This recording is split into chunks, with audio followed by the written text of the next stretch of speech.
Beberapa hari lagi, tahun 2024 bakal melabuhkan tirainya. Menurut perjalanan setahun sebelum ketibaan 2025 yang diharap lebih gemilang, Malaysia meninggalkan tahun ini dengan pelbagai peristiwa penting merangkumi berita politik, ekonomi dan sosial yang mewarnai genap setahun 2024. Dokumentasi ini menyurut beberapa berita penting yang menjadi buah mulut masyarakat dan tercatat kemas dalam lipatan sejarah negara. Tahun 2024 membuka tirainya dengan Sultan Johor, Sultan Ibrahim Ibni Sultan Iskandar secara rasmi mengangkat sumpah sebagai Yang di-Pertuan Agong ke-17 bagi tempoh selama 5 tahun mulai 31 Januari. Bulan kedua tahun ini diselangi pula dengan keputusan Mesyuarat Lembaga Pengampunan Wilayah-Wilayah Persekutuan Kuala Lumpur, Labuan dan Putrajaya ke-61 bahawa bekas Perdana Menteri Datuk Seri Najib Tun Razak diberi pengurangan sebanyak 50% bagi hukuman dan denda yang perlu dibayar. Najib dipersetujui untuk dibebaskan pada tarikh pembebasan awal iaitu pada 23 Ogos 2028, manakala denda yang perlu dibayar sebanyak RM210 juta dikurangkan kepada RM50 juta. Sekiranya denda tidak dibayar, tempoh penjara bagi beliau akan ditambah selama setahun, yang mana tarikh pembebasannya adalah pada 23 Ogos 2029. Pada 26 Julai, Lance Corporal Muhammad Arif Munjani didakwa di Mahkamah Magistrate atas pertuduhan membunuh Nur Farah Kartini Abdullah, 25 tahun, yang mana mayatnya ditemukan di sebuah ladang kelapa sawit SKC Keledang, Mukim, Hulu Bernam. Nur Farah Kartini yang hilang sejak 10 Julai lalu selepas menghantar kereta sewa kepada pelanggan ditemukan meninggal dunia di ladang kelapa sawit di Felda Gedasang, Hulu Selangor. Antara tragedi menyenyak hati termasuklah kes pembabitkan seorang guru Istiqomah Ahmad Rozi, 33 tahun, yang dilaporkan tidak pulang ke rumah selepas keluar bekerja sejak 26 Disember tahun lalu. Namun pada Ogos tahun ini, Ketua Polis Daerah Alor Gajah Superintenden Asyari Abu Sama mengesahkan mayat tanpa kepala, badan dan tangan yang ditemui dalam tong sampah pada 31 Disember tahun lalu adalah milik Istiqomah. Pada September, seorang pegawai keuangan Felkra Allahyarham Sabari Baharom, 62 tahun, disahkan dibunuh dengan dicampak ke dalam sungai Padang Terap di Kedah. Persoalan terungkai selepas polis menahan dua lelaki tempatan yang disyaki membunuh Allahyarham Sabari selepas menyamun wang mangsa RM16,000 untuk berjudi. Namun, sehingga hari ini, mayat mangsa tidak ditemui. 23 Ogos lalu, nasib tidak menyebahi seorang pelancong dari India yang dikenali sebagai Wijaya Lakshmi selepas terjatuh ke dalam lubang benam sedalam 8 meter di Jalan Masjid India Kuala Lumpur ketika dalam perjalanan ke sebuah kuil berhampiran.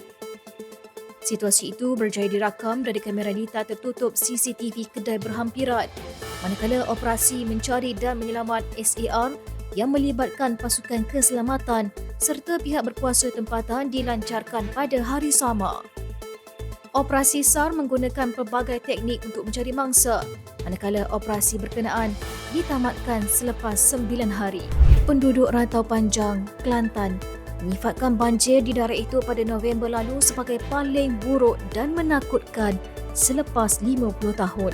Penduduk setempat yang ditemui dilapor berkata, banjir kali ini yang melanda kawasan itu lebih tragis berbanding Bah Merah yang pernah melanda Rantau Panjang pada tahun 1967. Dalam pada itu, Majlis Kebangsaan bagi Hal Ehwal Agama Islam Malaysia MKI mengesahkan ajaran, pegangan dan fahaman yang dibawa oleh Nasiruddin Muhammad Ali dan syarikat GISB Holdings Sdn Bhd dianggap sesat serta menyeleweng daripada ajaran Islam. Menurut Pengerusi Jawatankuasa Muzakarah MKI, Datuk Dr. Noh Gadut, keputusan itu dibuat dalam mesyuarat Jawatankuasa Muzakarah MKI kali ke-125 yang berlangsung pada 24 hingga 26 September lalu. Beliau menjelaskan antara fahaman menyeleweng yang dianuti oleh kumpulan itu termasuk mentakrifkan Syekh Muhammad Abdullah Asy-Syuhaimi atau Syekh Muhammad Suhaimi sebagai Imam Mahdi.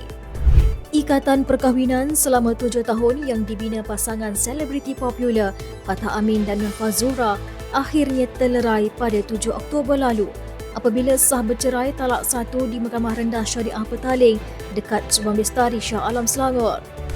Sementara itu, usahawan Datin Vivi Yusof dan suami Datuk Fazzaruddin Shah Anwar didakwa di Mahkamah Session atas pertuduhan pecah amanah dana pelaburan permodalan nasional berhad PNB dan khazanah nasional berhad bernilai 8 juta ringgit. Bagaimanapun, Vivi 37 dan Fazzaruddin 36 mengaku tidak bersalah selepas pertuduhan dibacakan terhadap mereka. Sementara itu, Majlis Amanah Rakyat MARA membuat lelongan awam barangan milik pelakon Razita Cik Wan atau lebih dikenali sebagai Cik Ta selepas gagal melunaskan baki pinjaman bernilai 1 juta ringgit. Terdahulu, Jabatan Undang-Undang MARA sedang dalam proses memfailkan kebangkrapan terhadap Cik Ta dan anak sulungnya Amar Effendi berikutan kegagalan mereka melunaskan pinjaman hampir 1 juta ringgit sejak 2017. Perdana Menteri Datuk Seri Anwar Ibrahim pada 16 Ogos lalu mengumumkan penjawat awam yang memilih sistem saraan perkhidmatan awam SSPA bakal menerima kenaikan gaji selepas pelarasan di bawah skim tersebut. Di bawah SSPA, pegawai kumpulan pelaksana dan kumpulan pengurusan dan profesional yang memilih skim berkenaan akan menerima pelarasan gaji sebanyak 15% secara berfasa, iaitu 8% bagi fasa 1 pada Disember 2024, manakala 7% untuk fasa 2 pada Januari 2026. Sementara itu, bagi kumpulan pengurusan tertinggi KPT akan menerima pelarasan gaji 7% dengan 4% bagi fasa 1 dan 3% bagi fasa 2 menerusi SSPA. Malah kejayaan pentadbiran Perdana Menteri turut disambut menerusi penganjuran program 2 tahun Kerajaan Madani dan Konvensyen Nasional Reformasi Perkhidmatan Awam 2024 pada 22 hingga 24 November lalu.